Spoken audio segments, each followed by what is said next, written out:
Who could be ringing the church bell at this time?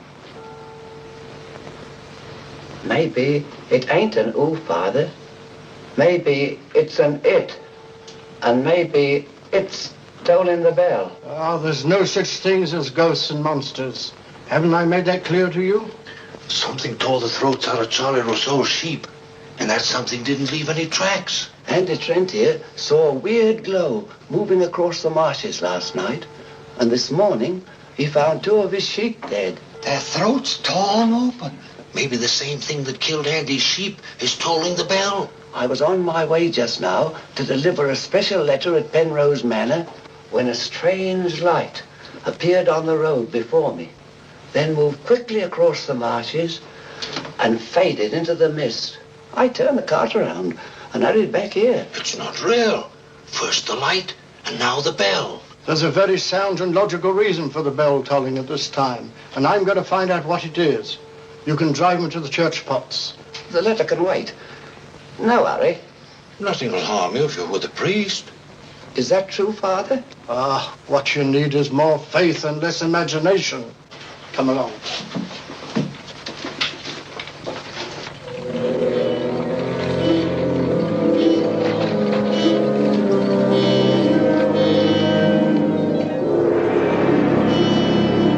I better deliver that letter to the manor. I'm sure it's important.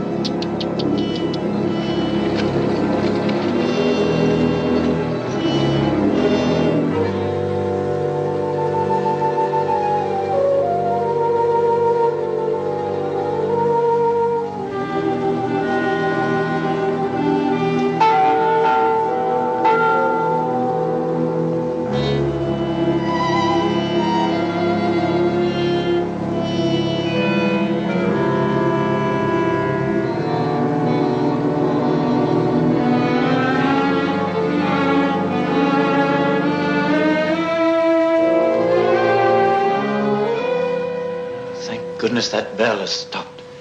Odd, it's tolling at this time of night. I don't like it. What with this phantom roaming the marshes? I saw it again tonight.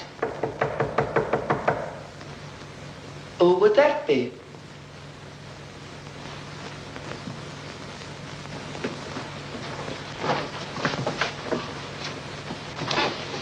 Where's Lord Penrose? He's gone to Quebec. Get him on the phone immediately. What's happened, Father? Lady Penrose, dead, clutching the bell rope, calling for help. It was dreadful. Her ladyship. Call Sergeant Thompson at the police station. Ask him to come to the church immediately. Come with me, Potts. I'll need you. Yes, Father.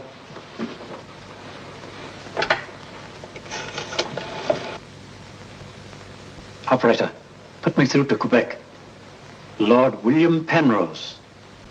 Yes, he's addressing a meeting of the Royal Canadian Occult Society at a Quebec hotel. It's urgent, sir. Page? Yes, sir? Lord Penrose. Lamont Rouge is on the telephone. It's urgent. It's in the gold room. Yes, sir.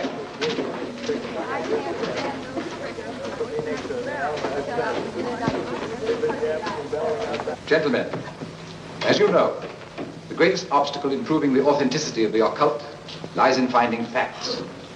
However, if the facts are there, even the most hardened skeptic, provided it has an open mind, must finally acknowledge the actual existence of the supernatural. Do you admit that, Mr. Holmes? Facts are always convincing, Lord Penrose. It's the conclusions drawn from facts that are frequently in error. Yes, in the case of the Hound of the Baskervilles, as well as in the adventure of the Sussex Vampire, we found Watson, please. Oh, sorry. Well, gentlemen, this time I have facts. Cold facts.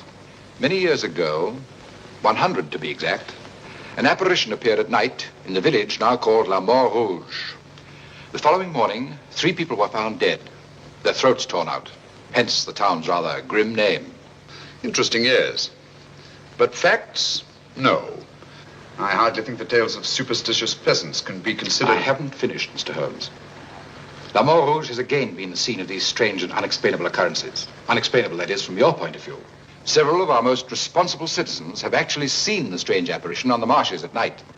And next morning, sheep were discovered... with their throats torn out and no traces of the killer anywhere to be found. Oh, you read about it in the papers. No, as a matter of fact, I haven't. It was merely a deduction. A rather obvious one, I'm afraid. Deductions are a weakness of mine, as Dr. Watson can tell you. Would you believe it? Holmes could... Well, those are facts, Mr. Holmes. Ignore them if you can. But it's very urgent, sir. Okay, well, go ahead. Thank you. I never ignore facts, Lord Penrose. And I have no doubt that the incident of the sheep with their throats torn out is unquestionably a fact.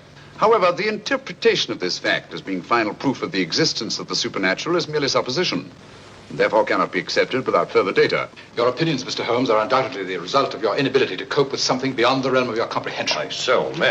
I'm sorry, John, but this ridiculous skepticism... Yes, what is it, my boy? La Mort Rouge on the telephone, sir. Very urgent, my lord. Excuse me, gentlemen. I'm afraid, Lord Penrose... It's quite understandable, Sir John. Lord Penrose is deeply entrenched in his beliefs. That's his privilege. Oh, hang it all, Holmes. The fellow was positively rude. Well, shall we see a little overwrought, Watson? I'm leaving immediately.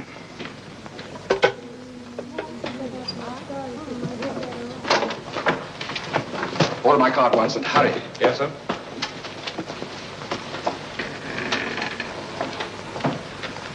Gentlemen, my wife has just been found dead. Her throat torn out.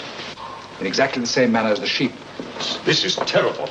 I say, you don't think that it's... Undoubtedly, Mr. Holmes, you would call it murder by person or persons unknown. I'm sorry. If I can be of any assistance... Thank you, no. I'm afraid the happenings in La Mort Rouge wouldn't interest you, Mr. Holmes. Under the circumstances, I think we should adjourn. Yes, indeed, Sir John. Holmes, what a terrible fact. Now, Sir John, would you be good enough to convey our condolences to Lord Penrose? Yes, I'd be glad.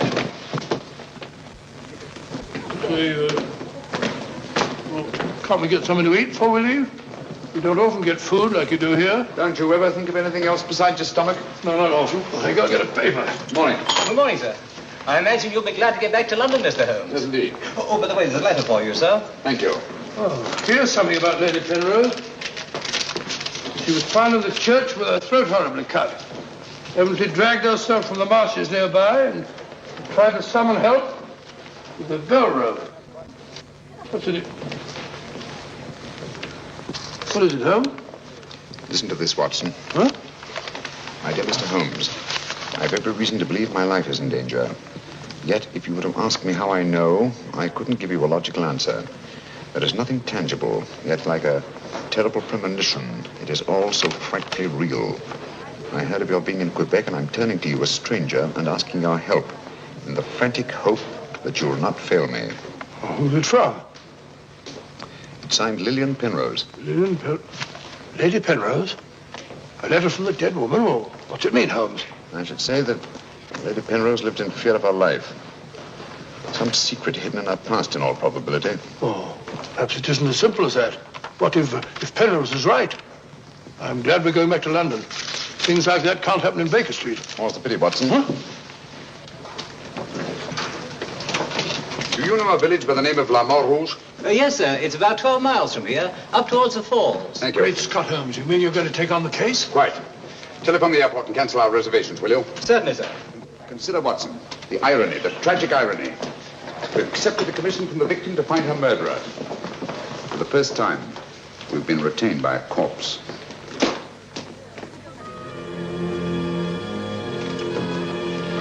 Doesn't seem to be a bell. Never mind, come along. Do you think we should?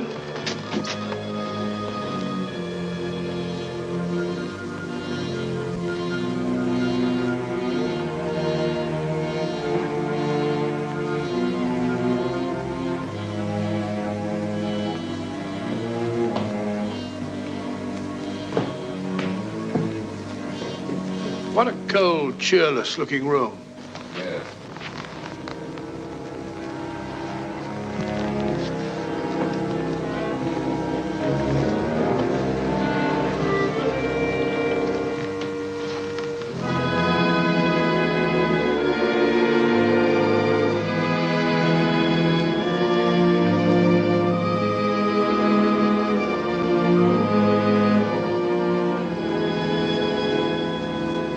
What do you want? Who are you? Mr. Sherlock Holmes. I apologize for this intrusion. Would you mind, gentlemen?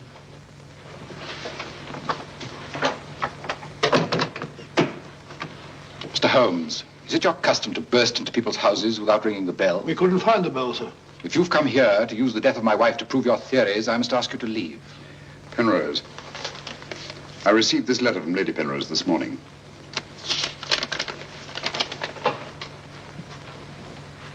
That was devilish awkward.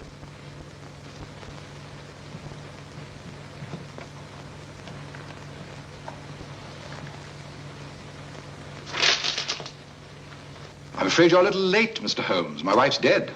And I've come here to find her murderer. You might have saved yourself the trouble. I'm convinced that the solution of this horrible deed lies in an understanding of psychic phenomena. Although I don't expect you to admit that, Mr. Holmes. I assure you, Penrose, I neither believe nor disbelieve in anything, including psychic phenomena. If I could just see Lady Penrose, it might help dispel much of the mystery that surrounds these happenings in the Mort Rouge. Drake! Why don't you answer the blasted thing? Sergeant Thompson has charge of the case. You'll find him at the police station. And now I must ask you to go and take your assistant with you. You'll excuse me if I don't show you out. Drake! Drake! Drake, where are you? What?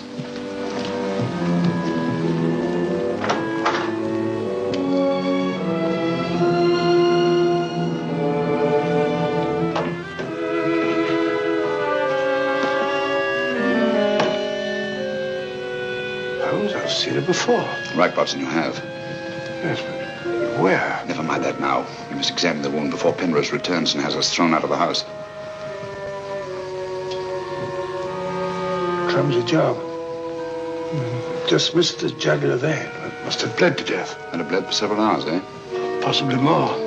Long enough for Penrose to leave Le Mort Rouge and reach Quebec in time for the meeting?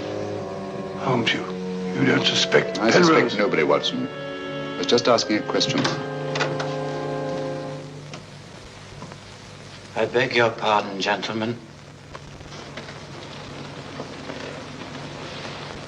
There is another who desired the death of her ladyship. I saw it last night in the fields, moving in and out of the shadows. You're the butler, aren't you? I was the butler. I've given notice.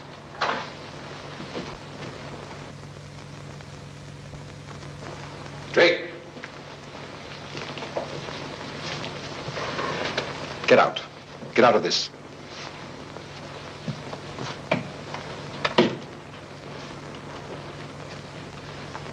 I trust you found what you were looking for. Two things have been made clear to me, Penrose. That your wife was murdered, and that she's Lillian Gentry. Lillian Gentry? Will you leave, or must I call the police? That will not be necessary. We're on our way to the police station now. The wounds found on Lady Penrose's throat are identical with those found on the throats of the dead sheep.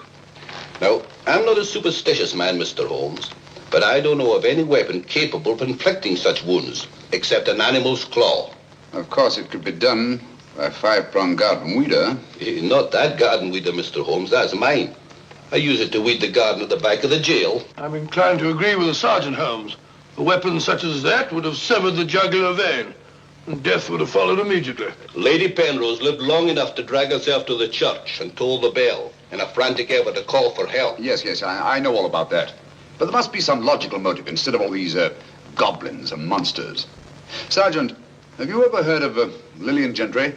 No, I can't say that I have, Mr. Holmes.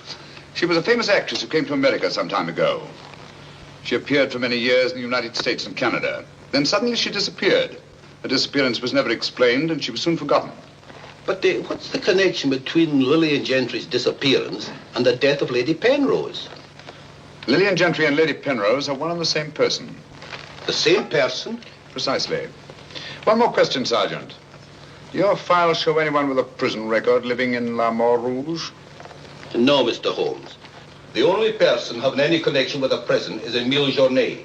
He came here 2 years ago with his daughter and bought the hotel. He was a guard at Talon Prison. Thank you, Sergeant. I hear there are a lot of prairie chicken in these parts. I'd like to have a bag of them someday. I think that can be arranged, though. Yes, we can stop over the farmyard and you can shoot all the chickens you want. That's all very funny, Holmes. Here you are, old fellow. We're going to engage rooms at Monsieur Journet's hotel. Farmyard. Landlord! I say landlord! They seem deserted. Won't be for long if you billow like that. Landlord! Oh, sorry, Holmes. Got to try and make summer.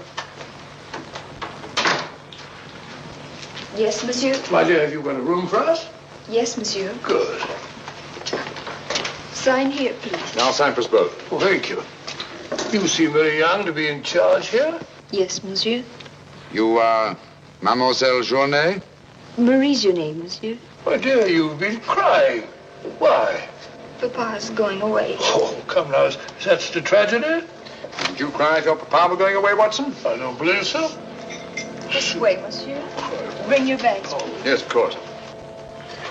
Wouldn't I be unhappy if my father were seen my father for years? Father died about 20 years ago in Cheltenham.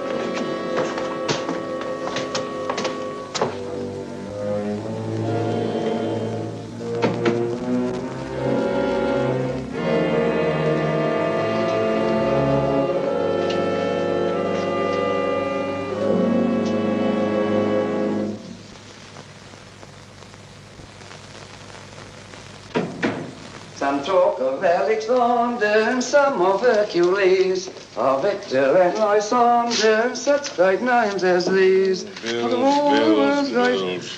That's the way it goes, Emile. It costs money to be born, and it costs money to die. Do you know who that was in the car? It was Sherlock Holmes. He's here now. What do you think he'll find?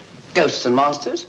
What else is there for him to find? There's nothing. I don't know. You're afraid, Emile? Of course I am, and so are you. Who isn't? Why should Sherlock Holmes come here? To investigate the death of Lady Penrose. What else? I'm afraid Mr. Holmes will return to London a sadder, but a wiser man. Why do you say that? Well, you can't arrest ghosts and monsters, can you now? Well, I'm on my way. The mail must be delivered. Some talk of Hercules, some of Hercules. That's better. This room gives me the creeps. It is very seldom used, monsieur.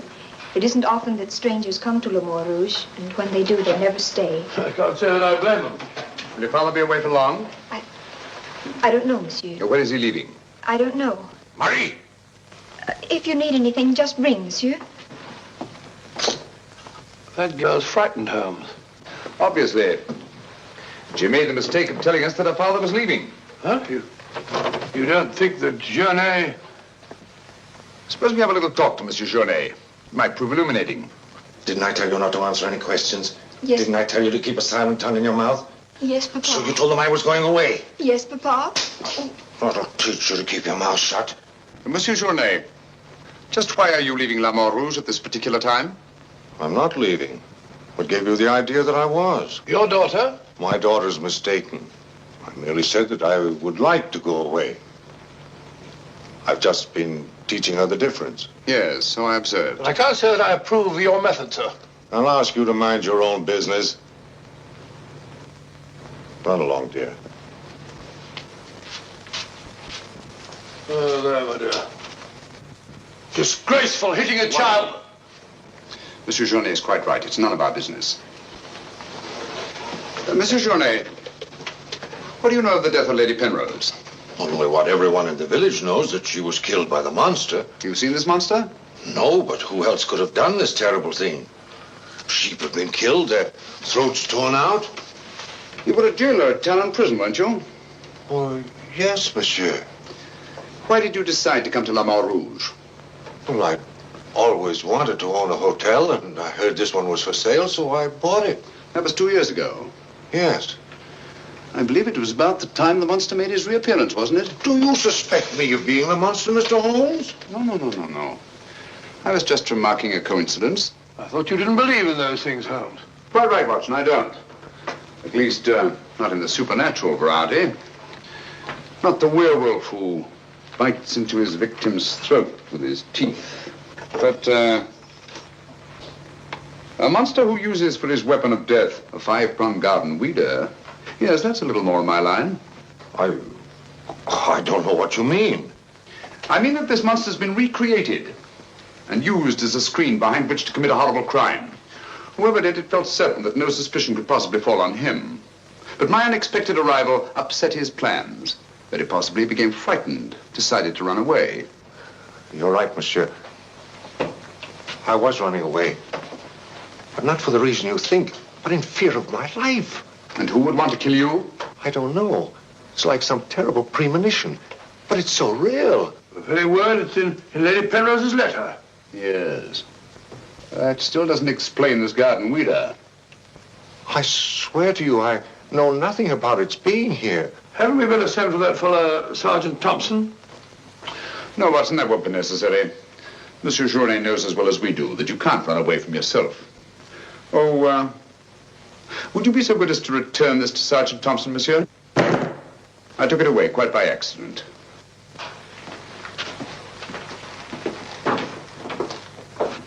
Monsieur Journet knows as well as we do. You can't run away from yourself. This fellow Journet seems a very frightened chap. Do you think he'll have any connection with Lady Penrose's murder? Time will tell us many things, Watson. And now, my dear fellow, there's something you can do for me, if you will. Anything, Holmes? I knew I could rely on you. I want you to mingle with the people in the cafe tonight. Find out all you can and keep a particularly sharp eye on Journet. But you sort of take over the case. That's right, old boy. I want to get a good night's rest before starting out again in the morning. Oh, and incidentally, make yourself as inconspicuous as possible, will you? Inconspicuous? You can depend on me.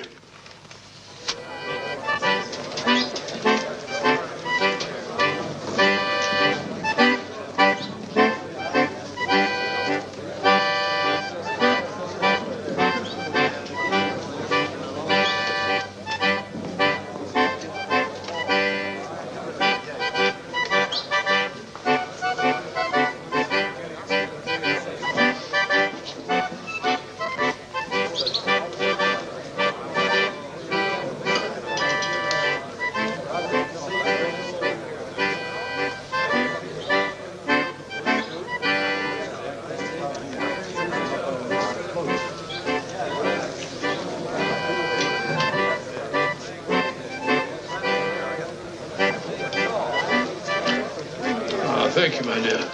I'm glad to see that the tears are all gone. Are you feeling better? Thanks to you and Mr. Holmes, Papa's not going away. Not going away? Oh, good.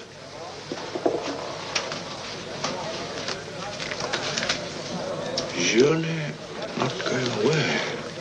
There are many phases of the supernatural, Mr. Drake. Witchcraft, vampires, werewolves, ghosts, monsters. You'll find them all in the history of crime. So I say to myself, Potts, this is the handiwork of the supernatural. I gather that your name is Potts, that you're interested in the detection of crime. Allow me to introduce myself. My name's Watson, Dr. Watson of 221B Baker Street, London, England. How do you do, sir? Here's the crime. Bigger and better crime. I deduce, my good man, that you're somewhat drunk. Yeah. Sharp he is, sharp as a tack, and just as flat-headed.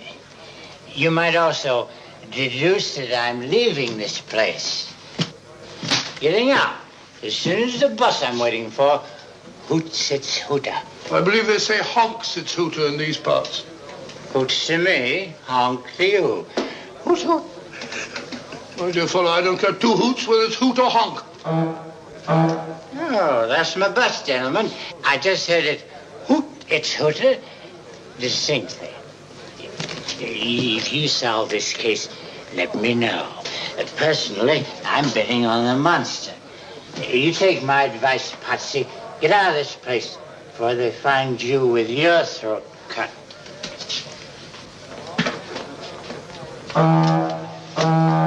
Hoots! It's hooter.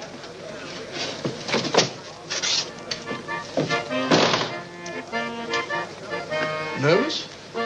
Well, the thought of having your throat torn out by some monster isn't likely to make you very gay, Dr. Watson. No, indeed. Some of Monsieur Journet's excellent wine will soon remedy that. Marie, would you bring a bottle of this excellent wine for my friend here? Yes, monsieur. Mr. Potts, as a student of the occult, supposing you give me your theory of this murder. You like this wine? Oh, but Dr. Watson, I never drink anything stronger than milk. Teetotaler? No, hiccups. Every time I drink alcohol, I have hiccups. Sorry.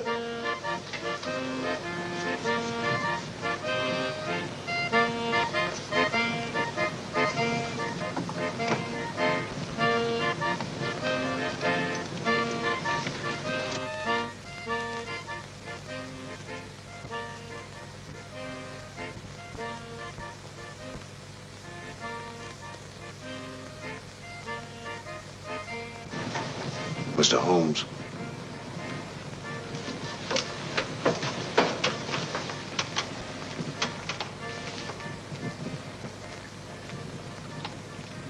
Mr. Holmes.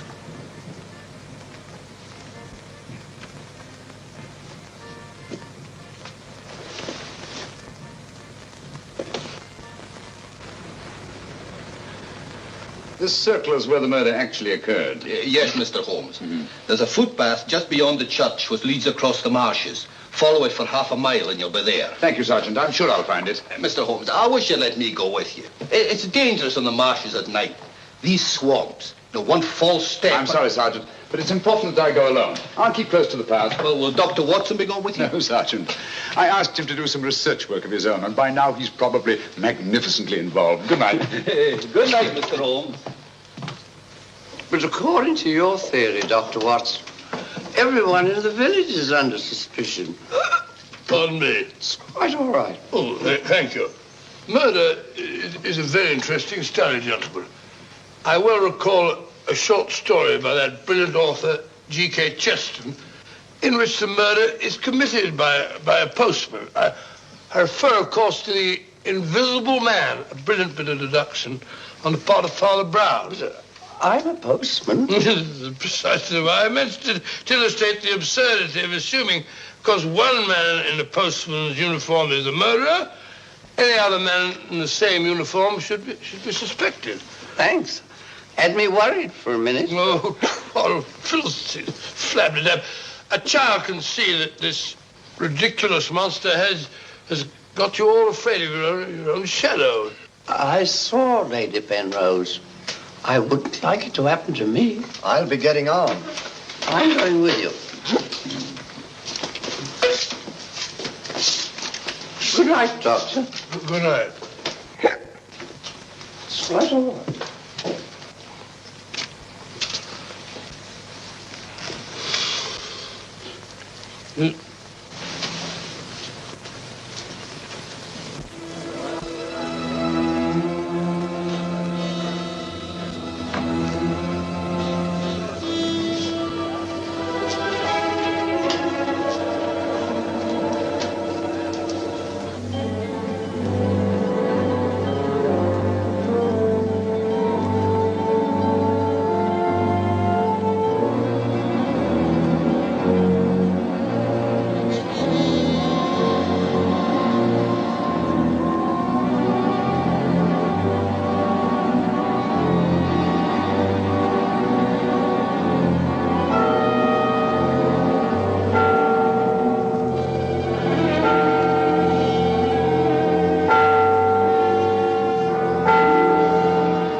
What's so strange about a church bell ringing? It rang the same time last night.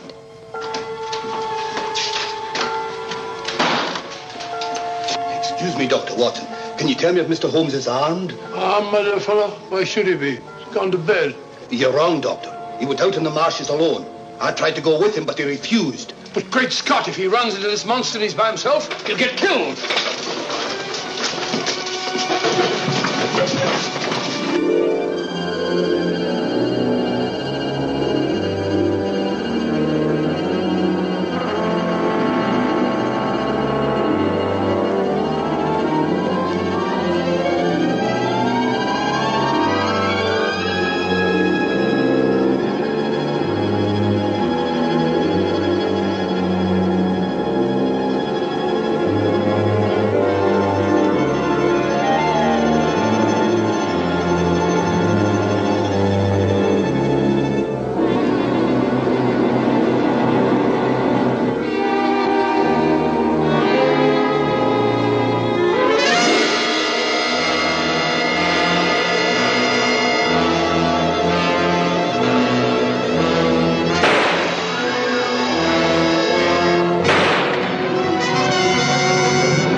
Watson?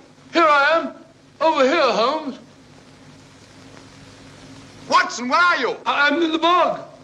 Oh, good gracious. Come here. Your instructions were to mingle with the people and stay in the cafe. Sergeant Thompson said you were out here alone, so I thought you might need help.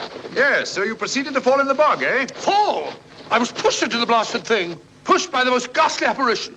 Came at me like a roaring furnace, with spitting fire in all directions. Before I could get my revolver, the thing was upon me. The next thing I knew, I was in the bog. Are you all right, Mr. Holmes? I heard shots. Yes, I'm all right, but Dr. Watson here seems to have encountered the monster. He has? Come on, old fella. We'd better get you out of these wet clothes and into a hot tub before you catch a death of cold.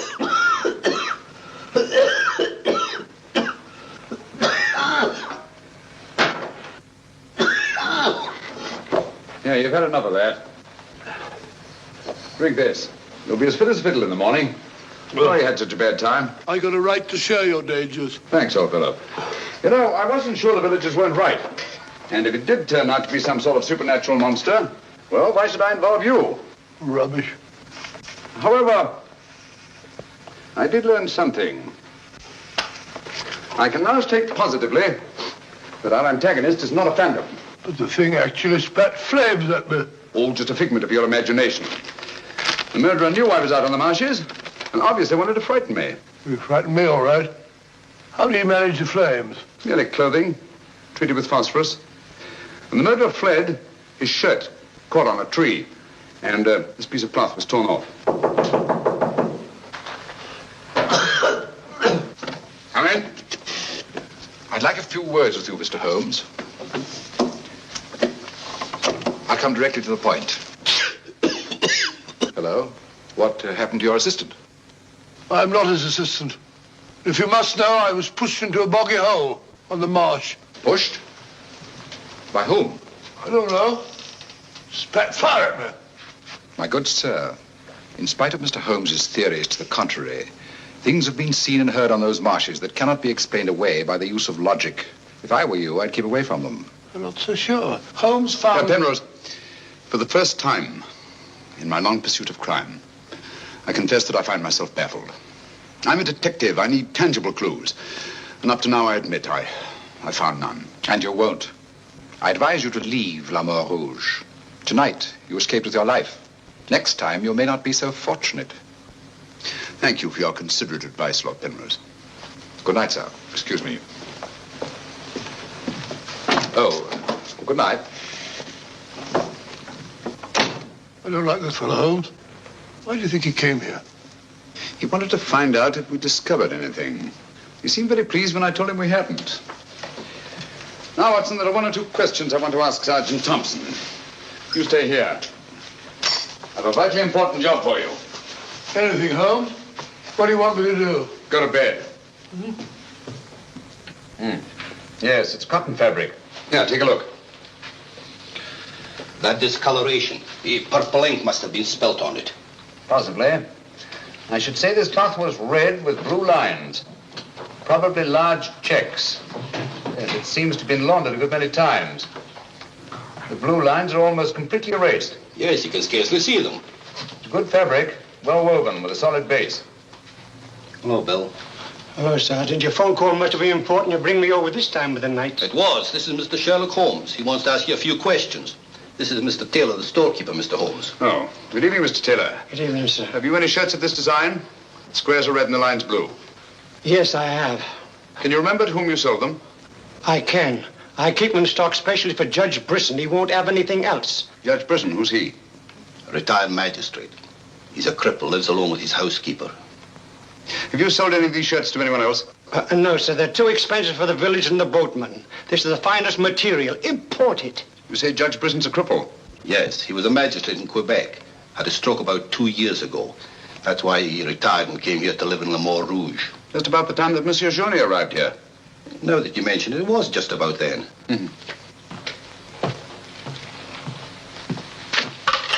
Hello, operator? Give me Judge Brisson's home, will you? Thank you.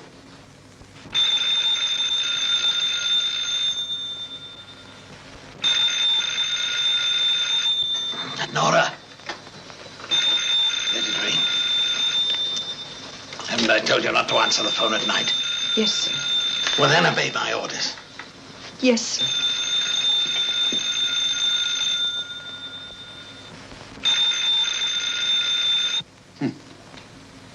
No answer. Where'd you live? On the Marsh Road. But I don't advise you to go there after dark, Mr. Holmes. The place is a fortress and guarded by a savage dog. I think Dr. Watson and I will have to pay Judge Brisson a visit in the morning. Good night, gentlemen. Good night, Mr. Holmes.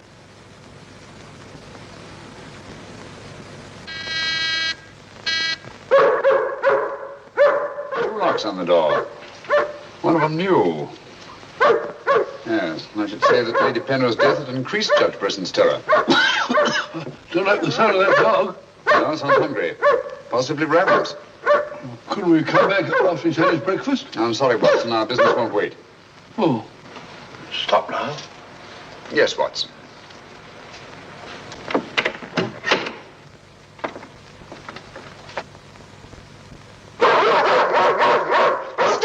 Good Fido.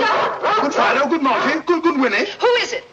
Sherlock Holmes and Dr. Watson. I telephoned Judge Brisson we were coming. You can't come in. He's given orders no one is to be admitted. You wouldn't want Judge Brisson's death on your hands, would you? No, sir. Then you'd better let us in. I'll probably lose my job for this. Not after we've talked to Judge Brisson. My good woman, you keep an eye on that dog. Oh, don't worry, Watson. You know as well as I do. The dog won't touch you if you're with its master or mistress. Well, you know it and I know it. You're quite sure the dog knows it. Good dog. Happy dog. Nice, Winnie. Good, Good, Winnie.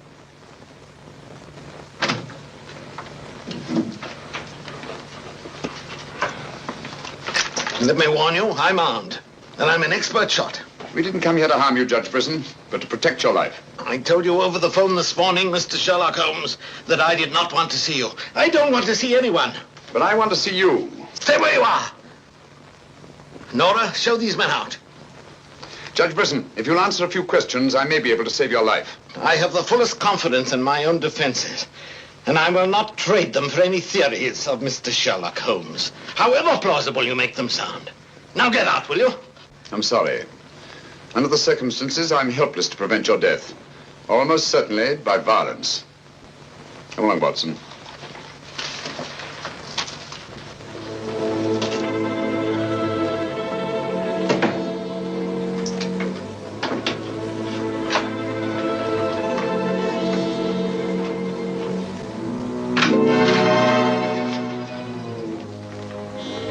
Pardon me. May I trouble you with that envelope? I must have dropped it.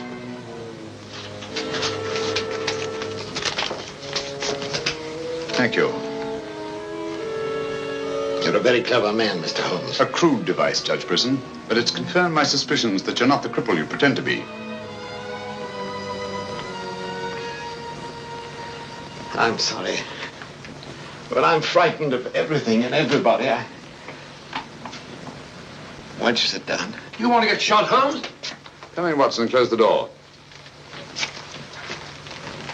Sit down, old fellow. Judge Brisson has decided not to shoot us. Oh, very kind of him. Gentlemen, this fear's driving me mad. It's quite understandable. The whole village seems to be consumed with fear. But in your case, judging from your vicious dog, those barred windows, and that hunting rifle, it's not fear of the supernatural. Just what are you afraid of? Well, truthfully, Mr. Holmes, I don't know. And yet I feel its very presence. At times, I feel I can almost reach out and touch it. When I first came to La Mort Rouge, I had a slight attack. It affected my legs, but, well, I've recovered. And you've continued the deception, using the wheelchair as an excuse for not going about the village. Well, you see, people would be more inclined to accept my hermit-like existence. Yes, naturally. Tell me, Judge Brisson, had you ever heard of Monsieur Journet before you arrived at La Mort Rouge?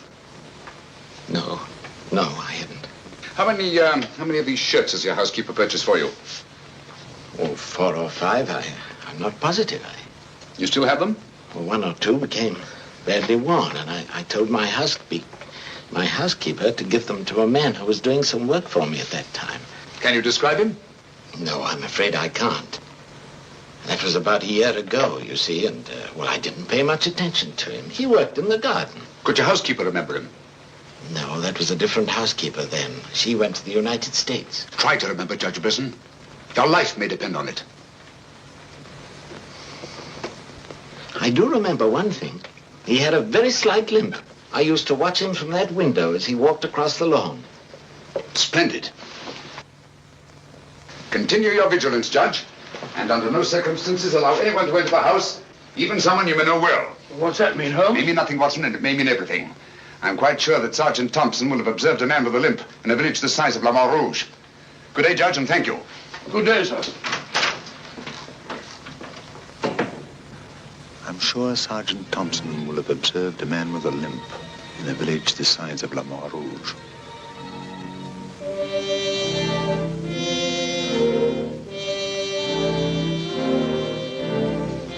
This is what's left of the Delaport Hotel, Mr. Holmes. Dana sleeps here when he's in La Mort Rouge. Spooky old place.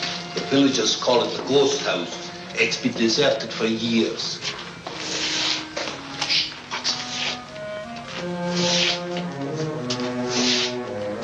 He walks with a limp. A left foot, I think. To the trained ear, Sergeant, footsteps have a characteristic rhythm as identifiable as fingerprints.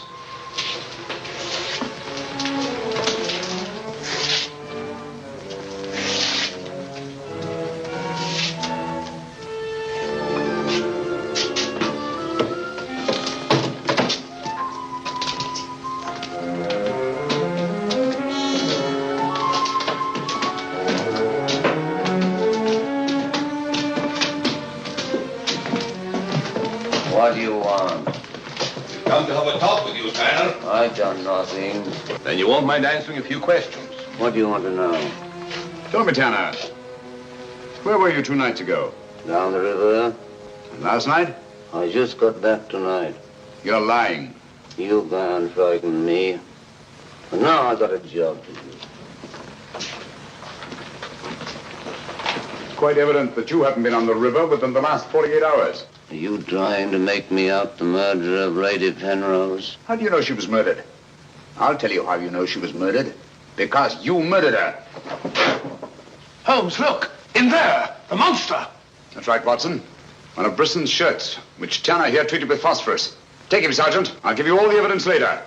Look out!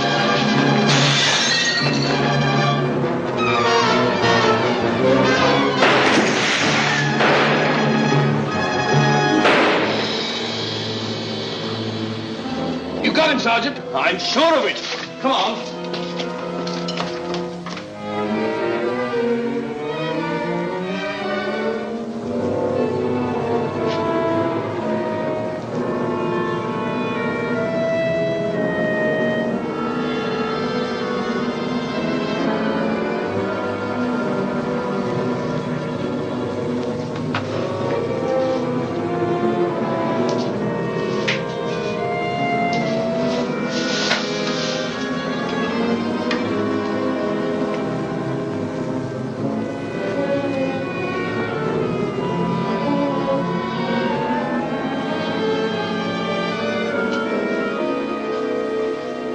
I see no reason why we shouldn't leave for home tomorrow. So much for tomorrow. But for tonight, what do you make of this, Watson? I found it in Tanner's room. Just a photograph? That's right, old boy, just a photograph.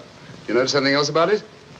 Part of it's missing. Bravo, Watson. Now, if we can find the missing half, notice the discoloration of the torn edge, faded signature. The upper half was torn off some time within the last year, I should say. Well, why all this fuss about an old photograph? Watson, have you ever stopped to think that the science of detection is very much like stringing a handful of beads? I can't say I have. Well, it is. And in this particular case, you might say that I have 5 beads. Journée, Brisson, Tanner, Lord and Lady Penrose. So far, I haven't had any thread to string them together. This, gentlemen, is our thread. And I think I shall start with Lady Penrose. But Lady Penrose is dead. The dead can tell us many things, Sergeant. You and Dr. Watson remain here at the hotel. I'll meet you later. I'm sure you got Tanner, Sergeant. But Mr. Holmes is never satisfied with a dead criminal. He has to sit in on the post-mortem. Come along. Let's go downstairs and celebrate the death of the monster. That's a good idea, Doctor.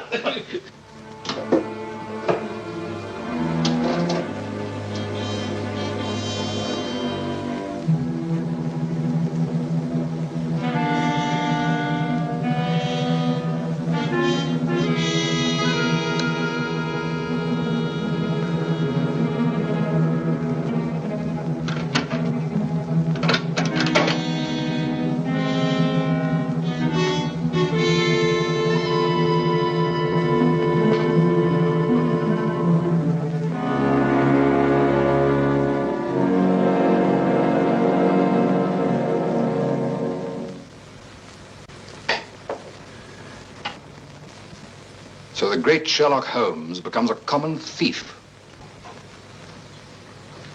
You realize, of course, that I might have shot you. I knew that you'd refuse to see me, so naturally I had to take that chance. Tell me, who is Alistair Ramsden? What has he to do with your being here? Perhaps this will explain. Found the lower half in a room occupied by a boatman named Tanner. The upper half was in Lady Penrose's safety box. Alistair Ramsden murdered a fellow actor in my wife's company. He was sentenced to life imprisonment. The whole thing was a great shock to her. So she retired from the stage and you married her shortly after? Yes. Where and when was this murder committed? In Quebec, 5 years ago. Ramsden was shot 3 years later trying to escape from Talon prison. His body disappeared in the St. Lawrence. Was it ever recovered? I don't believe so. Penrose, Alistair Ramsden and Tanner are one and the same person. What? It was he who sent the upper half of that photograph to your wife as a warning. What could my wife have in common with a murderer? Yet he killed her. He killed her? Yes. The monster was none other than Tanner himself. We found a shirt impregnated with phosphorus in his room. Tonight, when we faced him with the evidence of his crime, he bolted and jumped out of the window into the river. Sergeant Thompson fired a couple of shots at him. He's dead? In a way, yes. I don't understand. Tanner is dead only because he was discovered, and have therefore outlived his usefulness to his creator. But I'm afraid that Alistair Ramsden, the actor, who created and played the part of Tanner, is very much alive. But surely, now that you know who the murderer is, the police... It's not quite as simple as that. During the time he's lived here, Ramsden has undoubtedly established another character for himself, perhaps several others, who are by now familiar to the people of the town of Le Mans Rouge and quite above suspicion. He could be almost anyone in the village. He may even have been your butler, Drake. This is fantastic. Yes. Yet Lady Penrose's death is only the beginning. There's no saying where this madman will strike next. Tell me, is there anyone else in Le Mans Rouge who may have been connected in any way with the case of Alistair Ramsden? Judge Brisson was the magistrate who tried and sentenced him.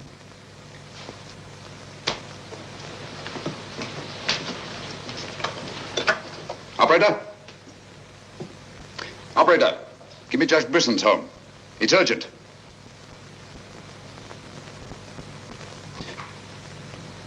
Judge Brisson, this is Sherlock Holmes. Oh, yes, Mr. Holmes. Oh, I'm quite all right, thank you. I've chained up the dog, as you asked. As I asked? I haven't telephoned you before. Somebody's obviously imitated my voice in order to gain access to the house. Well, Certainly, Mr. Holmes. I'll lock all the doors and await your arrival. Yes.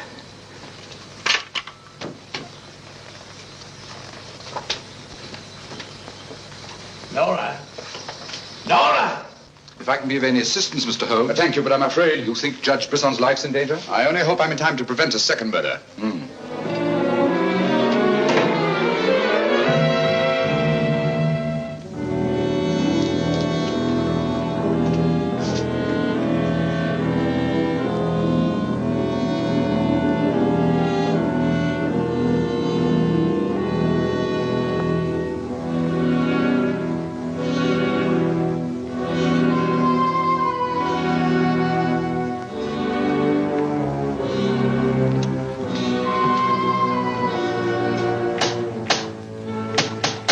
That's Mr. Holmes. Show him in.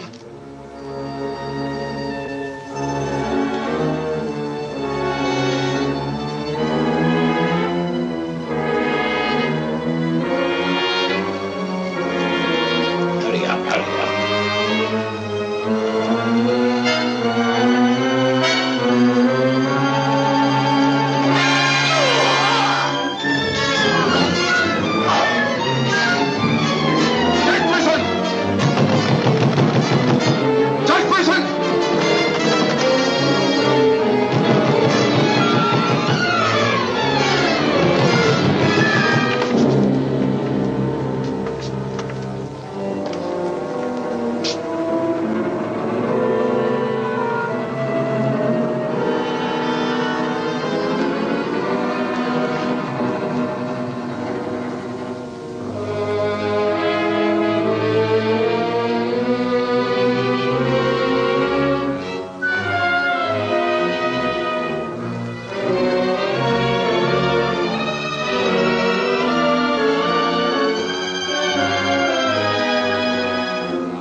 You know who it was? I don't know.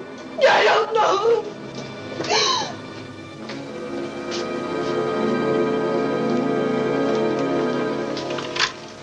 Hello? Operator, Monsieur Journet's cafe. I want to speak to Sergeant Thompson. It's urgent.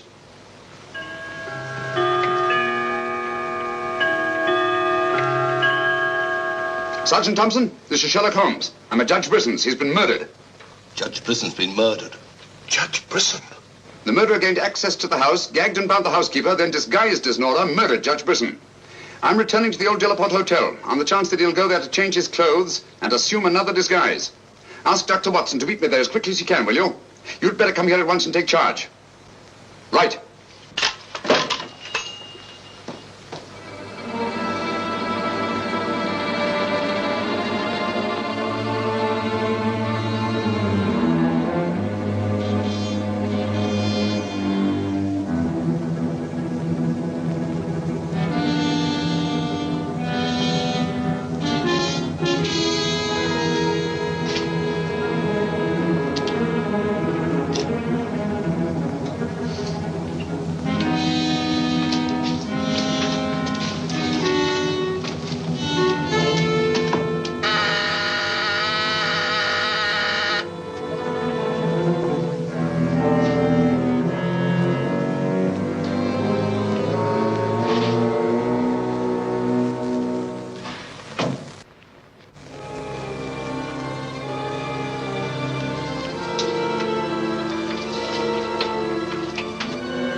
Throw your revolver on the floor in front of you and raise your hand, Sherlock Holmes.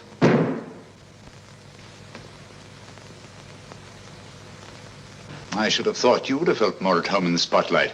I see you finally identified me. Jack Tanner and Nora the housekeeper were brilliant. You should really take a bow. It's too bad you appeared on the scene when you did, and I had to ring down the curtain on the monster. Your recreation of the monster of La Mort Rouge as a means of murder must have given you great satisfaction. Why did you kill Lady Penrose? I see no reason why I shouldn't tell you. I couldn't bear the thought of another man possessing her. And Judge Brisson? During the trial, I grew to hate him. And when he sentenced me to prison, I vowed that someday I would escape and kill him. I see. Obviously, you planned still another murder. Otherwise, you'd have returned to the safety of your first disguise and defied me to find you. You're right. I am. There were 3 people in my life who had no right to live. 2 have already died. The 3rd remains. Tonight, I shall kill him. Mr. Holmes, I've always had the greatest admiration for your talents. Thank you. Your performance in this case has also been brilliant. So brilliant that I'm afraid I'm going to have to ring down the curtain on it a bit prematurely. Mr. Ramson, we are artists in our fashion, not creatures skulking in alleys. If our positions were reversed, I shouldn't think of sending you to your death. Lacking a few stray pieces of the puzzle? What do you want to know? The name of the 3rd person. I have no objection. If there is a hereafter, which I doubt, you and he will meet very soon, Mr. Holmes. The name of the 3rd person is...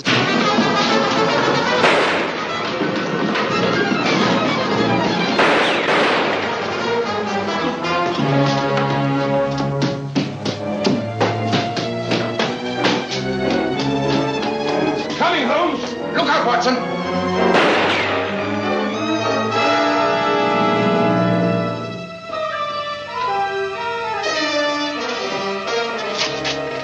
All right, Watson.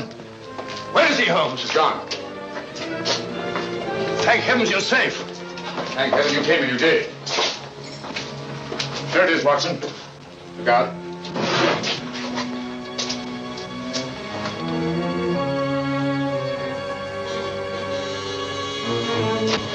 So you got away again? Yes, Watson. Over that warehouse roof, most probably. What a fun as a room. Yes. This is obviously the secret room where his disguises were created. Looks like an actor's dressing room. He is an actor, Watson. One of the finest acting talents of our time. Look at this. Nora, the housekeeper. His name's Alistair Ramson. Alistair Ransom? Never heard of him. No, that's not important. The important thing is that he murdered Lady Penrose and Judge Brisson. Great Scott, he did it. Yes, Watson. This Ramson is a paranoiac. But his orgy of crime is not complete. There's still another. I was just about to learn his name when you so conveniently fell down the stairs. Oh, sorry, old chap. You needn't be, old boy. You saved my life. Look at this, Watson. Tanner. Tanner? Where do you think he'll strike next? Obviously, Journet is to be his 3rd victim. Journet? Yes, Watson. As in the cases of Lady Penrose and Judge Brisson, Journet also felt his presence. But in each case, it was vague and unexplainable. Well, what connection can he have with Judge Brisson or Lady Penrose?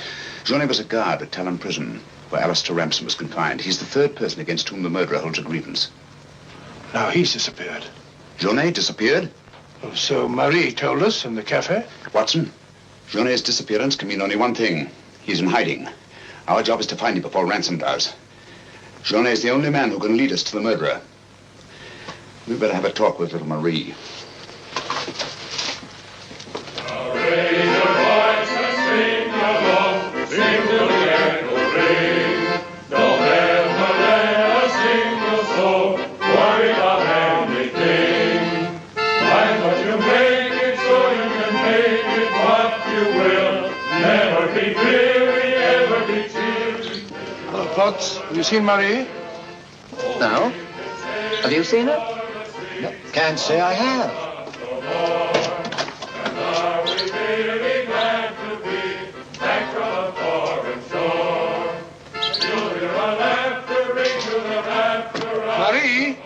Watson.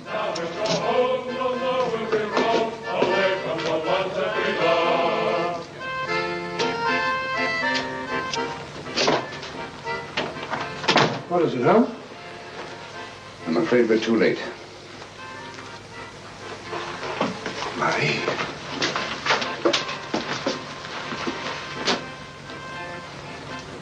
Don't touch anything, Watson. Murdered in exactly the same way as Judge Brisson and Lady Penrose. Poor innocent little child. I should have prevented this. Nonsense, my dear chap. You did everything possible. How on earth could you have prevented it? The child's death is a tragedy, of course. I see exactly what happened. She was standing here by the desk, and the murderer came in by that door. He came in through that door, but Marie was not in the room. She alone, of all people in the cafe, saw Ramson enter this office. It was someone she knew well.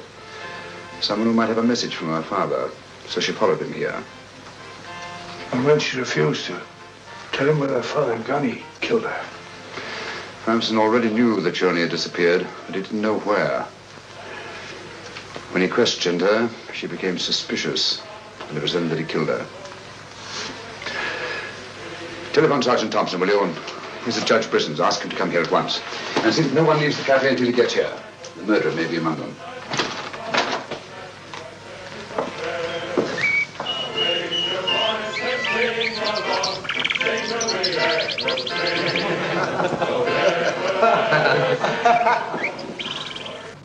What could have happened to Holmes?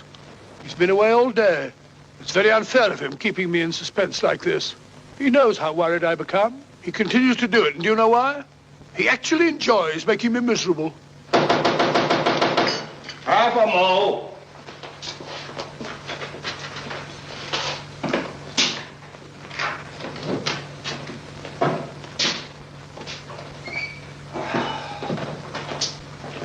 No good, Watson. It won't work.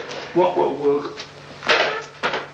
I've been to every place where Journey could possibly be in hiding. Well, that's where you've been all day. Yes, Watson, and I must admit that I'm completely baffled.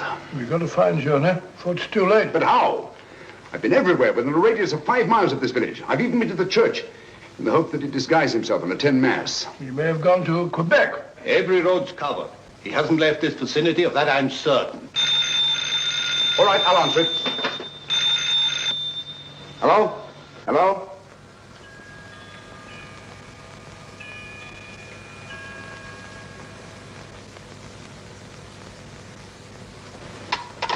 Who was it, Holmes? Watson, get your hat and coat. You're very rude, Holmes. You leave me all day long with that very dull inspector. I ask you a perfect polite question, and all you say is, Watson, get your hat and coat. We're going to find Journey. Sergeant, you wait here till I call. Watson, do this. Watson, do that. Watson, get your hat and coat. Watson, take that. Watson, Brisson's house. Watson this, Watson. It's my opinion that Judge Brisson's house is the last place that you'll find Journey. Put yourself in Journey's position, Watson. Where's the most likely place that Ramson would look for you? Certainly not in the very house in which he's just killed one of his victims.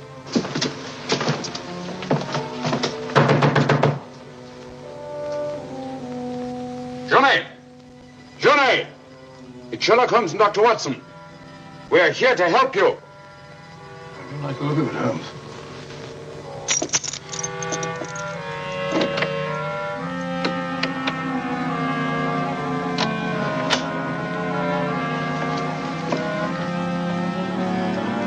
Holmes! Holmes! Where are you? Here I am, Watson.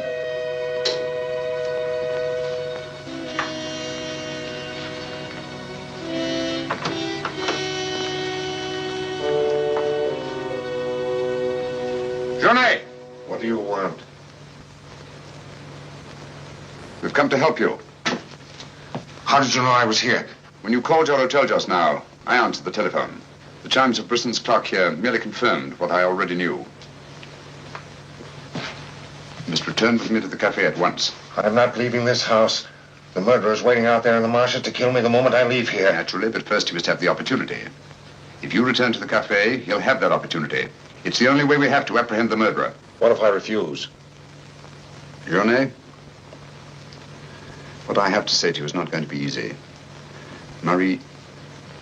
What? Murdered. Now you know why you must return. This fiend must be brought to justice. Justice? This monster kills my poor innocent child, and you talk of bringing him to justice. Will that compensate me for the death of Marie? If it's the last thing I do, I'll kill him with my own hands. You can't take the law into your own hands. Once you've returned to the hotel, he'll make an attempt on your life. Then we'll get him. How will we know who he is? We already know. It's his disguise that we haven't penetrated. Who is he? Alistair Ramson. Recognize the name? He attempted to escape from Talon prison when I was a guard there. Journey, if you don't want to remain in hiding for the rest of your life, you must return to the hotel and help me to put an end to this monster for all time. Come. Let's go. Good. Put an end to him. How are you going to do that, Holmes? I'll tell you both about it on the way to the hotel. So you're really leaving, Doctor? Yes, Sergeant. Gentlemen, Mr. Sherlock Holmes and I are leaving immediately for London. It's extremely regrettable that the murderer has escaped us, but all our cases cannot be crowned with success. I'm extremely sorry, gentlemen. Have you no idea where this fiend has gone? Mr. Holmes is of the opinion that he's escaped across the border to the United States.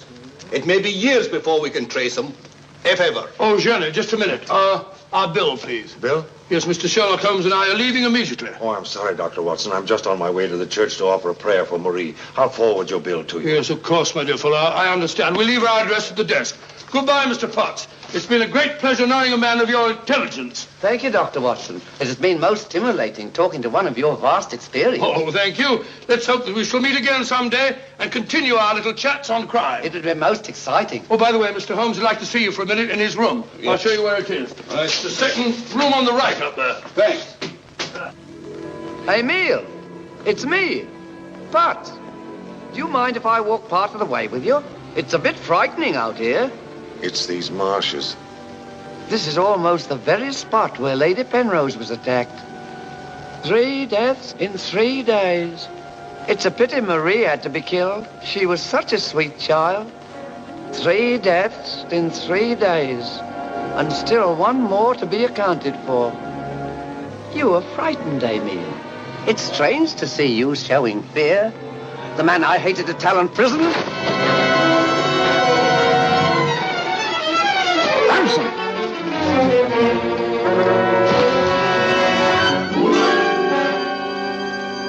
Sherlock Holmes. Yes, Mr. Ramson.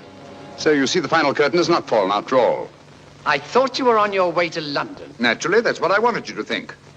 That's why Dr. Watson announced our departure in the cafe. Journey's leaving was purely bait to bring you into the open. I merely replaced Journey once he was outside on the street. May I say, Mr. Ramson, that your disguise as a postman was a masterpiece of ingenuity.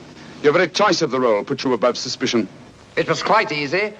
I simply disposed of the real Mr. Potts after he had passed his civil service examination and had been assigned to La Mort Rouge. You realize, of course, that you'll never hand me over to the police alive. It's not my function to be your executioner. My duty is to hand you over to the authorities, which I fully intend to do. You're an optimist, Mr. Holmes. No, not necessarily. We're surrounded by police awaiting my signal.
Ransom's instrument of death has been his own executioner. Well, gentlemen, our search for the monster has ended where it began, on the marshes. Hey, Watson? Watson, where are you? Why isn't he here? He was with us a minute ago. Watson! Here I am, Holmes. Where are you? I've fallen in another hole.